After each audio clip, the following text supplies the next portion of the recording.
Hello दोस्तों, हमारे channel IAS नीति शास्त्र सोन घाटी में आने के लिए आपका धन्यवाद। पिछला वीडियो समावेशी शिक्षा की प्रक्रिया के बारे में था और आज का वीडियो समावेशी शिक्षा की विशेषताएं। यहाँ पे हम टोटल 13 विशेषताओं की बात करेंगे।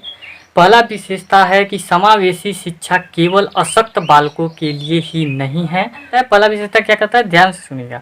समावेशी शिक्षा केवल अशक्त बालकों के लिए नहीं है, यानी कहने का मतलब कि वह अशक्त बालकों के लिए तो है पर केवल अशक्त बालकों के लिए नहीं, वे सामान्य बालकों यानी वे सभी विद्यार्थियों के लिए है। यानी कहने का मतलब ये है कि अशक्त बालकों के लिए तो है ही, इसके लिए वे सभी योग्य छात्रों के लिए जो शिक्षा लेने योग्य हैं, यानी वे सामान्य प्रतिभाशाली मंदबुद्धि वगैरह यानी सभी विद्यार्थी इसमें आ जाएंगे। केवल कमजोर या दिव्यांग बालकों के लिए ही समावेशी शिक्षा नहीं है। यानी यही कहता है कि समावेशी शिक्षा केवल अशक्त बालकों के लिए नहीं है। दूसरी विशेषता, शिक्षा एक मौलिक अधिकार है। समावेशी शिक्षा की दूसरी विशेषता कहती है कि समावेशी शिक्षा एक मौलिक अधिकार है, यानी वे सभी छात्रों के, चाहे वे प्रतिभा हों, मंदबुद्धि हों, चाहे वो दिव्यांग बालक हों, वे सभी का संविधान में भी शिक्षा एक उनके लिए अधिकार है, एक मौलिक अधिकार है। शिक्षा लेना अनिवार्य है। कोई भी स्कूल या विद्यालय उनको मानसिक स्थिति, दैहिक एवं कहा जाए तो आर्थिक रूप से विभिन्नताओं को न देखते हुए किसी भी विद्यार्थी को वो प्रवेश लेने से वंचन यानी वो मना नहीं कर सकता। वे सभी को, विद्यालय को, सभी बच्चे को किसी भी स्थिति या कंडीशन का हो, उन्हें लेना अनिवार्य होगा। फिर इन्होंने तीसरी विशेषता समावेशी शिक्षा की बताई है कि सबके लिए शिक्षा एवं सबके लिए विद्यालय का प्रावधान होना। हमारी भारत सरकार, हमारी संस्थाएं जो शिक्षा मंडल हैं, वो सभी के लिए शिक्षा की मान्यता दी और सभी के लिए विद्यालयों की स्थापना की। जैसे मंद बालकों के लिए मंद वाले स्कूल, दिव्यांग के लिए दिव्यांग, विशिष्ट एवं सामान्य विद्यालयों की स्थापना की है और वे शिक्षा सभी के लिए होने चाहिए।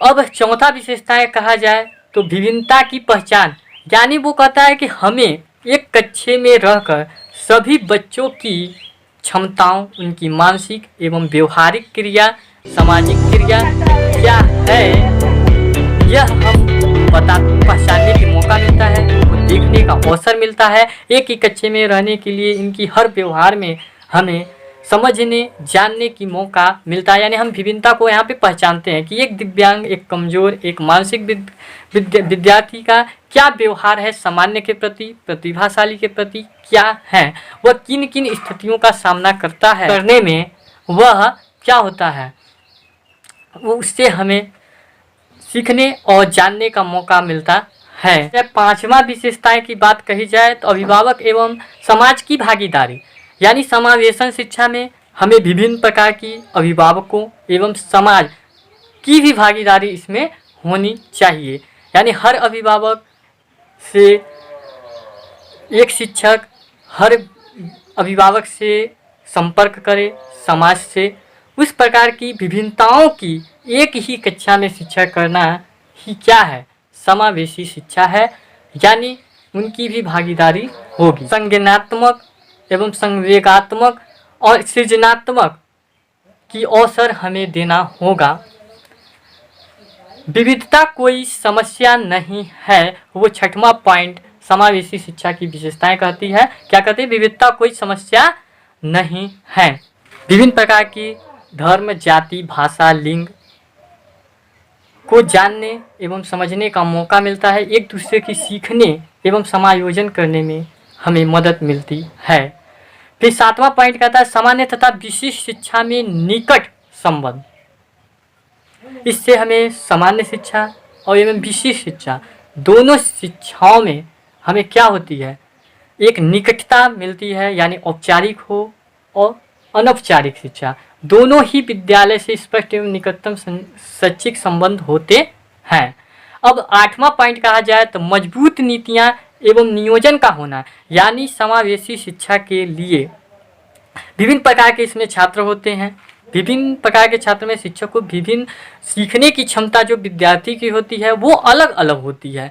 कोई कम समय में सीखता है, कोई ज़्यादा समय में सीखता है, किसी विद्यार्थी को अधिक मेहनत करनी पड़ती है। तो इस प्रकार की हमें एक नीतियाँ बनानी होगी। हर छात्र का एक ग्रुप बांटना होगा और ग्रुप से हिसाब से इनकी एक नीतियाँ होती हैं और एक प्लानिंग होता है। इनका हम एक योजना बनाते हैं कि इनकी पाठ्यक्रम क्या होगा, इन्हें कैसे पढ़ाया जाए, उन्हें हम किस प्रकार से इनको सफलता की ओर अग्रसर करें। इस प्रकार की एक रणनीतियाँ तैयार कर हम उनका उन्हें अधिकार का रक्षा करते हैं और लागू करने के लिए राष्ट्रीय एवं राज्य स्तर नीतियाँ मजबूत एवं स्पष्ट सरकार के माध्यम द्वारा हम करते हैं।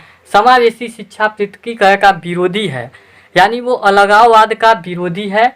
यानी कहा जाए तो वो शारीरिक रूप से बाधित या सामान्य बालक साथ साथ एक कक्षा में शिक्षा ग्रहण करते हैं। दिव्यांग बालक को कुछ सहायता ही प्रदान की जाती है।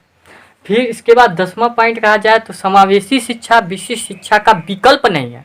यानी समावेशी शिक्षा विशिष्ट शिक्षा का विकल्प नहीं है, यह सबके लिए भी है। यानी कहे का मतलब कि जो सामान्य शिक्षा यानी सामान्य विद्यालय, विशिष्ट शिक्षा, वो दोनों एक दूसरे से मिलकर अध्ययन कर सकते हैं, दोनों को लेने का अधिकार है। यानी शारीरिक रूप से दिव्यांग बालक जो विशिष्ट शिक्षा संस्थानों में शिक्षा ग्रहण करते हैं, समतेशा एवं प्रतिभा ग्रहण करने के पश्चात विद्यालयों में प्रवेश पा सकते हैं। यानी ऐसा नहीं कि वो विशिष्ट है तो वो नहीं ले सकता, सामान्य है तो नहीं, वो सभी ले सकते हैं। शिक्षा का समान अवसर 11वां पॉइंट कहता है आपका शिक्षा का समान अवसर। यानी इसमें सभी विद्यार्थी, सभी छात्रों को एक शिक्षा का समान अवसर देना। यानी शिक्षा के जो भी नियम हैं वो किसी भेदभाव पर आधारित नहीं होंगे, वो सबके लिए नियम कानून समान होंगे, चाहे वो दिव्यांग हो, चाहे प्रतिभा हो, चाहे मंद हो।